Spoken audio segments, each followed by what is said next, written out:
I think that some have come over. I think it's a different demographic, but I do think I generate a different audience than WWE usually is norm to. For instance, when I'm in an airport, I can tell who the WWE fans and the real world fans are. It's funny when a cute girl comes up to me and goes, "Oh my God, I love you in the real world. You're so great." And then a guy comes up to me and goes, "Dude, I love you in WWE." So I basically have the best of both worlds. You know, I got the cool guys that basically are just like love watching WWE, and I have the cute, innocent young girls that come to watch me because I'm in a Speedo.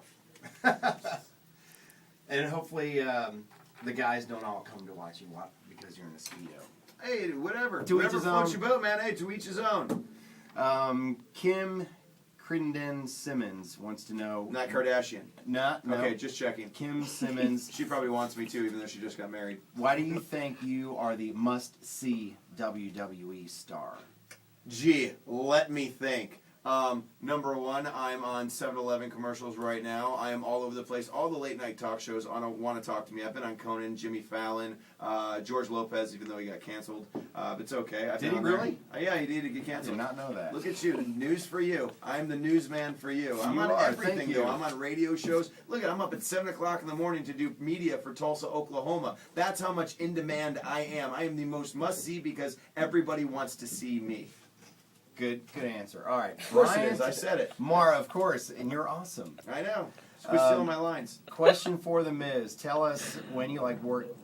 Tell us how you like working with R-Truth, and what is the future for the Miz and R-Truth Tag Team Championship? Question mark. Let's think about this. R-Truth is kind of crazy. He talks to himself, and he talks to imaginary friends that he has, which is a little weird in my book, but he's been talking about a conspiracy in the WWE ever since Triple H took over the COO, as being the COO of the WWE. He took over Vince's job, basically, and threw Vince out, and now Triple H is the head. And ever since Triple H has been the head, things have been different around the WWE, and he's been saying that there's a conspiracy. And I'm finally starting to realize that maybe he's not that crazy. Maybe he's right. So right now, we're in the beginning stages of R-Truth and the Miz. Maybe we might call ourselves the Awesome Truth. You never know. It could be. It's a good little name. It has a little nice ring to it, you know.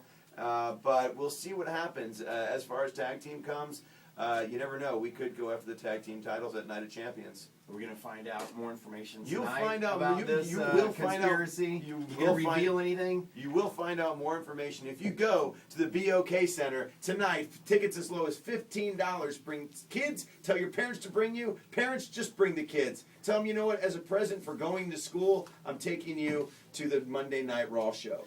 We got a couple more questions. Can you hang out for a little bit? I'm here, man. Okay. I'm here. All right. We'll be right back. More answers from the Miz on KMOD. All right, Miz, here's a question from Scott Smith. How long did it take you to realize you wanted to be a WWE wrestler? I think ever since I was a little kid, I've always been a huge fan. I mean, I don't think I know. I had all the action figures. I had the blue ring with the red, white, and blue ropes where I would take my action figures and fling them across. My mom would yell at me all the time about it. I had a jacket with the Ultimate Warrior on it. I thought I was the coolest kid in school, and all the kids thought I was cool for having it. I actually got it off the Home Shopping Network. I think it's the only thing I've ever gotten off the Home Shopping Network was the Ultimate Warrior jacket. But yeah, I've been a huge fan ever since I was a little kid. You put it on and you were like, I was like wrestler. Yeah, then I never thought I could. Those guys were larger than life. They were like my heroes. They were my idols. And once I got on the real world, it made me realize I could do anything I wanted with my life, no matter what people told me. And so I set my sights on being a WWE superstar. It's a great message for the kids. Yeah. Yeah, if you believe you can act. It's funny. Everyone always says, believe in what you can do, and I'm living proof that you can. If you believe in yourself long enough and hard enough, and you think you really can do it, then just try hard enough and really put the work in, because that's what you have to do. The work is where it's the hard part, because you always have. There's times where you literally deny yourself and say, I don't know if I can do this. It's getting hard. It's rough. I'm never going to make it. But then it's just your job to say, yes, I can. All right, great question here from Shane Bullock. Hey, Lynn, ask The Miz if you could have your ultimate dream match, who would it be against? My ultimate dream match, I got to be the main event of WrestleMania 27. I think anyone going up against anyone, in the main event of WrestleMania is one of the biggest things you could possibly do. So I did that. The person that made me really want to get into the WWE and made it fun for me was The Rock. I've always been a huge fan of The Rock. So I think the dream match would be The Miz versus The Rock. And I basically would beat my idol. So that would be pretty sweet. Wow, of course. Right? I mean, to do better than the people that you grew up watching, saying I wanted to be like this person, and then literally being better than them, I'll take it. I love this question, and especially since it's from a lady. Hello. Jessica Jennings said, you should ask him if he could be any of the Divas' wardrobe, who would it be? If I could what? If you could be any of the If I Divas' could be? wardrobe, if you could be hanging all over one of the Divas, like her wardrobe, I who would think it you be? should reverse it. Which divas want to be in my wardrobe? That's Of the course. thing, because Of course that's you the would real reverse that. question. I mean, that is the real question. I mean, the divas, take a line, sweethearts. You know, it's cool. You know, make a line. It'll probably be a huge catch fights. If you want a real match in WWE Monday Night Raw, that's the match. Whoever basically wins gets to wear my trunks or have my trunks, and you could see the cat fights that would ensue. This guy's name is Resinhead, and he Sounds terrific. Sounds like a band. a good band Almost name. as Resin good Head. as Five Finger Death Punch. That's my favorite band name. Opening of up all for time. Motorhead. Yes. Okay, if Opening up. They seem like headlining. If he was any other WWE superstar, past or present, who would it be and why? past or present. I'd Yeah. be the Miz. You'd, of course. Well, who else would I be? Are you kidding? What kind of stupid question is that? Well, his name's Resinhead? Resinhead. No wonder your name's Resinhead. Which superstar pastor? I'd be the Miz. I'm the most must-see WWE champion of all time. Okay, here's a good question, sort of related. Joe Blanchard asks, if you could wrestle any wrestler, past or present, who would you want to wrestle? You know, I said The Rock already, so obviously The Rock. But I'd also like to do the Ultimate Warrior. Could you imagine being in the ring with the Ultimate Warrior? It'd be the best thing ever. But I'd want him in his prime. I'd want him when he was like the man, you know. All right, Nancy Thomas says, to Miz, what made you decide that wrestling is what you wanted to do with your life, and why? Putting on that jacket when you were a kid? I think the realization that I could become it was when I was on The Real World and everyone was picking at me and no one liked me, and I created the Miz character. And creating the Miz character was one of those things that I was like, oh, this is kind of catching on. This is kind of cool. Maybe I can do this as a real thing. And you had a lot to overcome. Exactly. Your size, I mean, it's not like you're the biggest Yeah, I guy am in not the the ring, biggest right? guy in the world. And I never said I was the biggest guy, but I will cheat to win, so, you know, it works. Okay, let's see. Missy Carroll, do you enjoy being one of the most hated in the WWE? I love it. Yes. I think it's one of those things that people are always like, would you rather be cheered or hated? And I'd rather be hated. Because I think the hatred, the negativity drives me.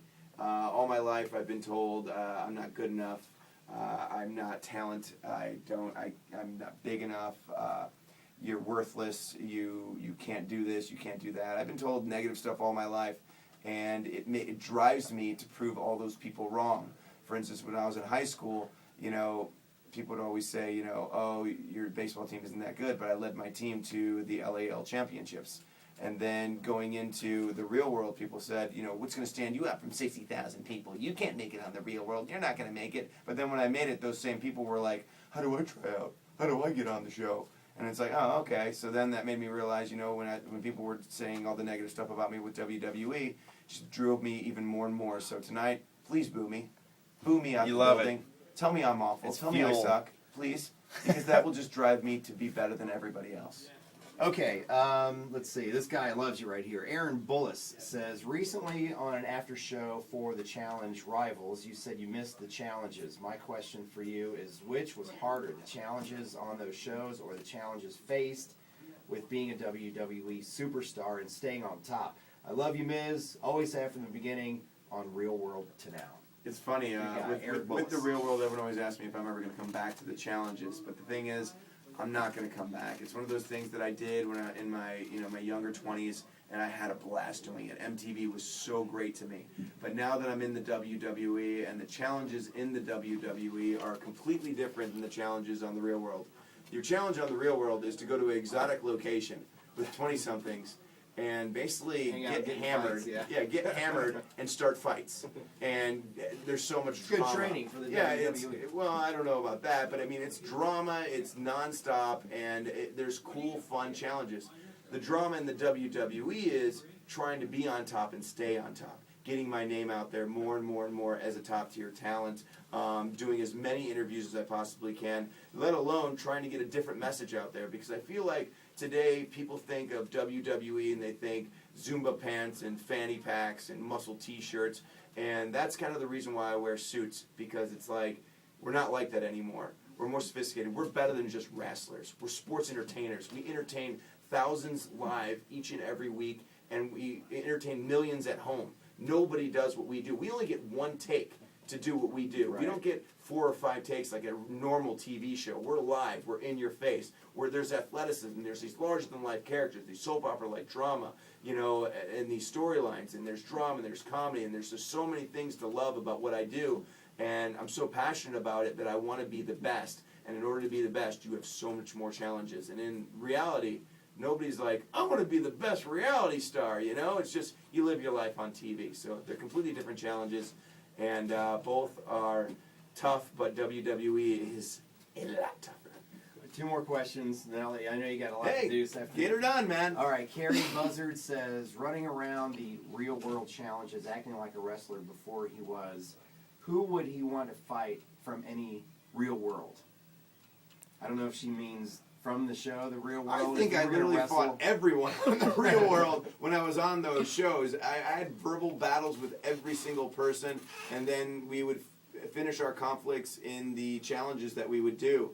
So I've taken on everybody. So everyone's always like, who would you want to take in the ring?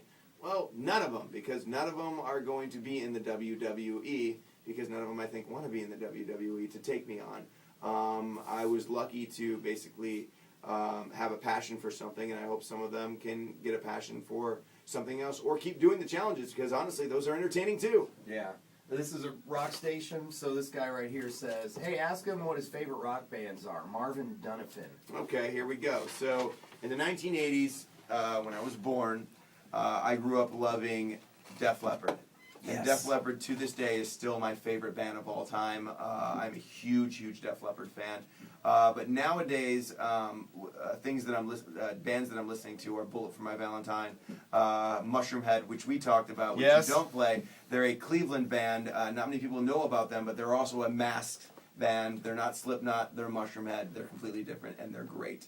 I also listen to Five Finger Death Punch, and Under and Over It has been on my playlist for literally, I would say, the past 3 weeks since I first heard it.